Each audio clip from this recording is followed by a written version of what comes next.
बात आज की चैनल के कार्यक्रम आर पार में मैं सुरेंद्र चतुर्वेदी आपका स्वागत करता हूं। दोस्तों, हकीकत में तो न जल बचेगा न बढ़ेगा, मगर ये सरकार जो कर रही है वो स्वागत योग्य है। सुरेश रावत जी, आपके लिए ही आज का कार्यक्रम सुनिए। जल संसाधन मंत्री सुरेश सिंह रावत ने वंदे जल संरक्षण महाअभियान के तहत अजमेर के संभागीय अधिकारियों की बैठक लेकर जल आंदोलन को जन आंदोलन बनाए जाने का आह्वान किया। उन्होंने समाज के हर वर्ग से इस अभियान में सार्थक भूमिका निभाने का आग्रह किया है। उनका मानना है कि यह अभियान जल संरक्षण के माध्यम से राज्य को जल स्वावलंबी बनाने के लिए सार्थक रहेगा। अभियान में समाज के सभी वर्गों को जोड़कर सर्वस्पर्शी बनाने की जरूरत पर उन्होंने बल दिया। इस महाअभियान का शुभारंभ गंगा दशमी एवं विश्व पर्यावरण दिवस के अवसर पर गुरुवार को मुख्यमंत्री भजन लाल द्वारा किया जाएगा। राजस्थान में इस अभियान के तहत ग्राम स्तर तक विभिन्न गतिविधियों का आयोजन किया जाना है।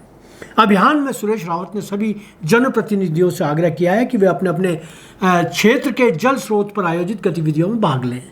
इस दिन सभी जल स्रोतों का पूजन और कलश यात्रा निकाले जाने की गतिविधियां प्रस्तावित की गई हैं। भूमि दस्तावेज में दर्ज नदियों एवं नालों पर से अतिक्रमण हटाने की कार्रवाई प्रस्तावित की गई है। अब सवाल यह उठता है कि मंत्री रावत ने जो कुछ कहा, बताया और निर्देशित किया वह अजमेर संभाग में होना संभव है क्या 5 से 20 जून तक होने वाले इस महाअभियान की सफलता निश्चित है? क्या परंपरागत जल स्रोतों को पूजने से वे पुनर्जीवित हो जाएंगे? क्या कलश यात्राओं से शुद्ध जल की प्राप्ति संभव हो पाएगी? क्या नदी नालों पर बने बेशकीमती निर्माण हटा दिए जाएंगे? भोले मानस सुरेश रावत भले ही कितने भी जागरूक नेता हों, मेरा दावा है कि यह अभियान हर सरकारी अभियानों की तरह ही एसी कमरों में बैठे प्रशासनिक अधिकारियों की लापरवाही के चलते कागजी लीपापोती के साथ संपन्न हो जाएगा। मुझे पता है कि अजमेर संभाग के हर विधानसभा क्षेत्र में नदी नालों पर अरबों रुपए के अवैध निर्माण हो रखे हैं। और तो और तीर्थ गुरु पुष्कर राज के पवित्र सरोवर के जल की रासायनिक स्थिति क्या है? क्या यह पवित्र जल पेयजल की श्रेणी में आता है? इस जल से कलश यात्रा तो निकाली जा सकती है, मगर इसकी शुद्धता के लिए जो किया जाना चाहिए वह शायद कोई भी सरकार अभी तक नहीं कर पाई है। इस सरकार में तीर्थ गुरु का ही प्रतिनिधित्व करने वाले सुरेश रावत फुल पावर में हैं। मेरा ऐसा मानना है कि उन्हें तो जरूर इस गंभीर विषय पर संज्ञान लेना चाहिए।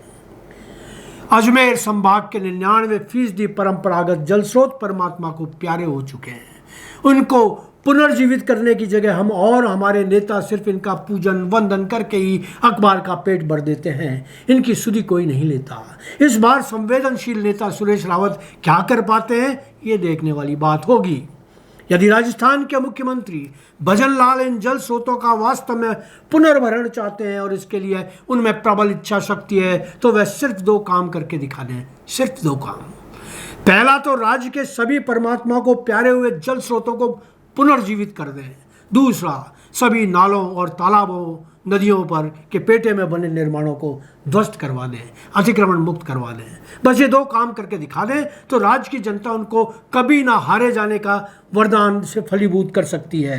मगर मित्रों, मुझे पता है ये दोनों काम वह नहीं कर सकते हैं, ना उनके अन्य मंत्री। यह काम सिर्फ प्रधानमंत्री मोदी ही कर सकते हैं, पर यह भी तब जब वे इस काम की जिद धारण कर लें, जो फिलहाल संभव नहीं। जरा सोचिए कि सुरेश रावत ने कितना खूबसूरत नारा दिया, जल बचे भी बढ़े भी। इस खूबसूरत नारे के पीछे रावत की मंशा भले ही कितनी भी पवित्र हो, मगर उनकी भावना के अनुरूप राज्य में कुछ भी होना कितना मुमकिन है। न जल बच पा रहा है, न बढ़ पाने की कोई उम्मीद दिखाई दे रही है। अलबत्ता मानसून के संभावित खतरों से राज्य डरा हुआ जरूर है। महाअभियान 5 से 20 जून तक प्रस्तावित है और हो सकता है मानसून इस पखवाड़े में अपना रौद्र रूप दिखा दे। सरकार इस महाअभियान की सफलता के लिए जनप्रतिनिधियों, प्रतिष्ठित व्यक्तियों एवं गैर सरकारी संगठनों को भी जोड़े जाने की बात कर रही है। जल संरक्षण के कार्यों में नई पीढ़ी के सहयोग का आह्वान भी किया गया है। परंपरागत जल स्रोतों के इतिहास एवं विरासत से नई पीढ़ी को अवगत कराने की आवश्यकता पर भी बल दिया गया है। संभाग के विभिन्न जिलों के स्थानीय भामाशाहों, उद्यमियों, प्रवासियों एवं खनन से जुड़े व्यक्तियों के सहयोग से कार्य कराए जाने की बात भी कही गई है। यदि ऐसा करने में सरकार सफल हो जाती है तो वाकई स्वागत योग्य बात होगी। मगर सवाल फिर वही कि इन सब में भामाशाहों और खनन कारोबारियों से हम कितना कुछ प्राप्त कर पाएंगे। बेहतर होता यदि सरकार इस नेक काम के लिए सटोरियों, भू और खनन माफियाओं से सहयोग ले लेती, शराब, बजरी, दवा, तंबाकू माफियाओं से मदद का आह्वान करती, नकली घी, तेल, खाद बेचने वाले मिलावटियों से उगाही करती और वे काली कमाई का बहुत बड़ा हिस्सा इसे जनहित अभियान के लिए दे देते। मेरा दावा है हर किस्म का माफिया जनहित के कामों में सरकार की मदद करना चाहता है, मगर उनकी मदद तो राजनेताओं के चुनावी फंड में काम आती है, बाड़े बंदी में इस्तेमाल होती है, सरकारें बनाने और गिराने में सहयोगी होती है। भला वह जनहित में क्यों जाया की जानी चाहिए। धन्यवाद। आज इतना ही।